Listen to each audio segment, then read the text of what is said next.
Okay, now as the 2016 presidential election season moves along and gets closer to the first caucuses and primaries and whatnot, the women in this country are going to be faced with a question.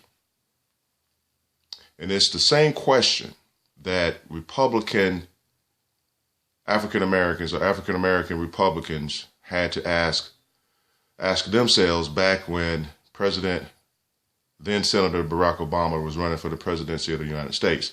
And that question is,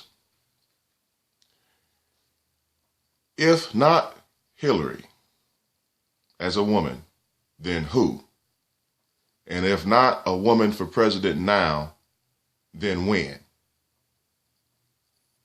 And that's very important.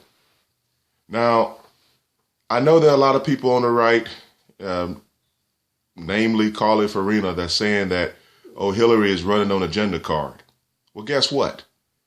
I believe she should run on a gender card. And women, you got to ask yourself that question, because that is a ceiling that has not been cracked yet. Okay?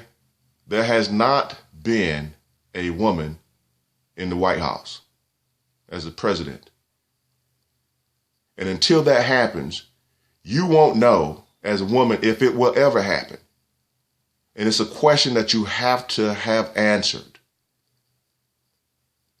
And I've had, back in 2008, when Senator Obama was running, there were a lot of African-American Republicans who were torn between voting for someone who didn't hold their same views versus not voting for someone who was an African-American or was a Black American. And that was significant because you want to know that your country will see you as an equal, truly see you as an equal. Could an African American, could a Black American truly hold the highest office in the land? Could people see him in that role? And ultimately the answer became yes. And I think that there's going to be there's a lot of Black conservatives that are satisfied with that turnout. And going forward, if there's another, and it was a gamble. I mean, Black Americans who are familiar with Clarence Thomas and don't hold his viewpoints are not in the position of, just voting for someone because they're Black, because they understand that, if you're Clarence Thomas, if you know about Clarence Thomas and you don't agree with his viewpoint, as an African American, you don't want him on the Supreme Court. And the Supreme Court threshold had already been answered with Thurgood Marshall. So we didn't necessarily want or need Clarence Thomas. And I, for one, I don't mind Clarence Thomas on the court. I just don't see him as a Black judge. I just see him as a judge, and he has the right to vote and see things as he sees fit. But I think we needed to see if an African American could hold that highest office. Could America see an African American in that role? And ultimately, that question was answered. Women now have to answer that same thing. That's a threshold that has not been crossed yet. And I just think that women have to really look deep inside themselves at this. No, you don't want to make it a gender deal per se, but it is a gender deal. There's a woman running for the presidency of the United States.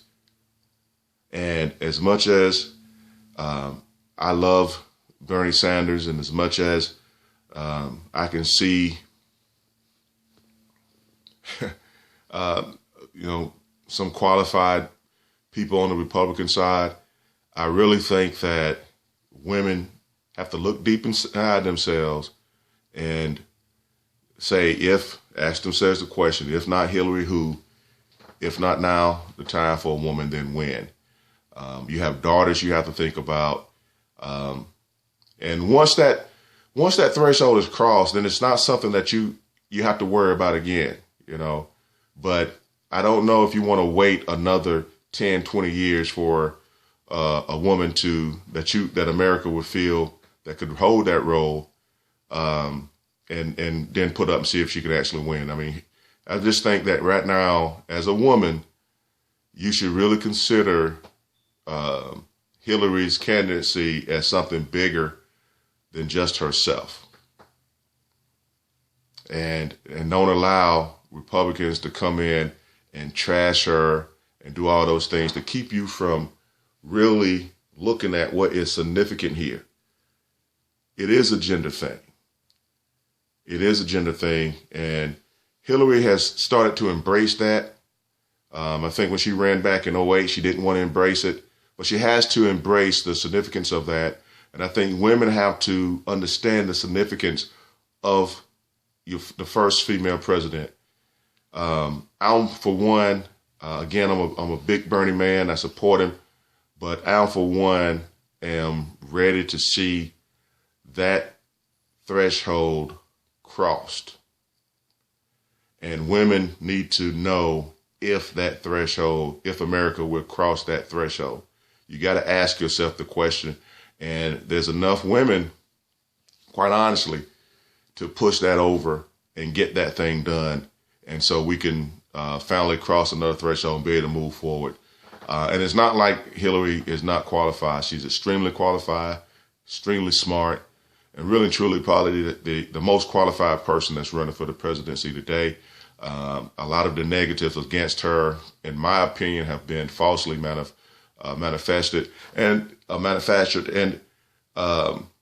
to call her the Clinton machine and all that sort of stuff and say it's a Clinton family dynasty, I think is wrong. She married a former president, true, but it's not a bloodline thing. And again, to me, there's something sexist about that, but I won't get into it because I haven't quite sort of defined exactly what it is. But it's something. Every time I see that, I feel something sexist about it. But anyway, to just clarify or just drill this thing down, women have to really look deep inside themselves when they're looking at the candidacy of Hillary Clinton and have to find out. I think America has to let you know if a woman is ever going to be the president of the United States. And now's the best time to answer that question.